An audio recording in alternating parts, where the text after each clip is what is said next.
をかけたデスゲーム悪夢のような消えてしまう戦国語り書き換えられたヒストリー夢のまた夢に閉ざされた出口のない牢獄なら召喚された君は僕で僕は君と一つになる迷いの壁。 Salut les amis, c'est Kai, toujours en train de découvrir un petit peu des petites séries et toujours à la recherche de nouvelles séries ou de séries peu connues. Je suis tombé typiquement dans ce type de série tout récemment, une petite série qui date de Mathusalem 2016, hein, donc ça paraît déjà être lié à une éternité, qui est Soul Buster. Bon, en fait, c'est simplement l'histoire d'un lycéen qui déteste étudier l'histoire, notamment des 3 royaumes, qui se trouve malgré tout à avoir des rêves étranges liés à ce sujet-là.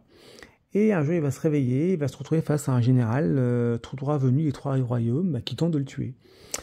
Il va découvrir du coup, il va avoir une guerrière qui va s'interposer, le défendre, et cela va enclencher tout simplement une sorte de jeu de guerre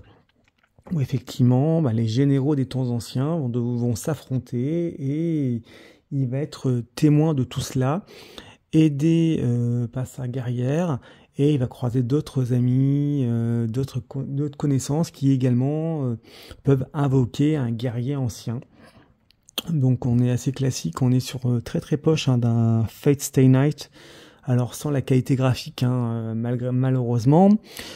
Et cette série, une fois qu'on s'est fait à la petite idée qu'il y a des petits traits noirs sur la page, comme pour un crayon, comme pour un dessin, et puis des taches de multicolores sur la page, là encore un peu trop de créativité pour que je puisse saisir l'intérêt de cette démarche.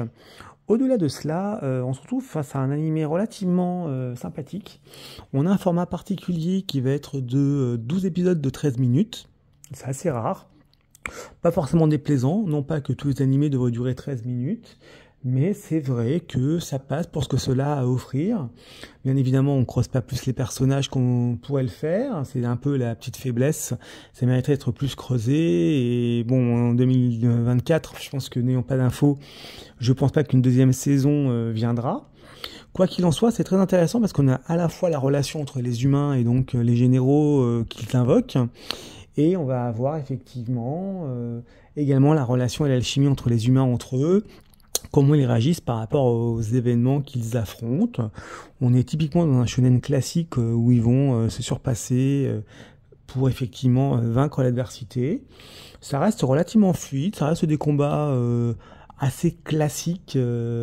effectivement, mais relativement efficaces. On est sur 2016, donc faut pas non plus s'attendre à quelque chose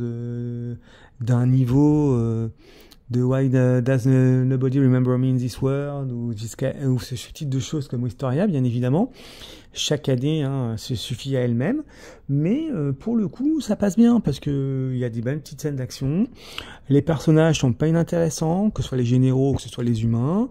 l'ennemi est pas forcément inintéressant non plus. Ma seule grosse déception, bon, je pense que si un jour une deuxième saison vient, ils auront peut-être effacé leurs pattes crayon et coloriage, mais ça mériterait quand même, pour le coup, ça mériterait une deuxième saison pour aller un peu plus loin et pour développer un peu plus les personnages. En tout cas, c'était relativement intéressant, donc si ça vous dit de tenter quelque chose, entre guillemets, de nouveau, vous pouvez voir, ou d'alternative, vous pouvez aller voir Soul Buster, c'est 12 épisodes de 13 minutes, c'est rapide, ça se voit facilement sur Crunchy, et puis vous me direz ce que vous en pensez.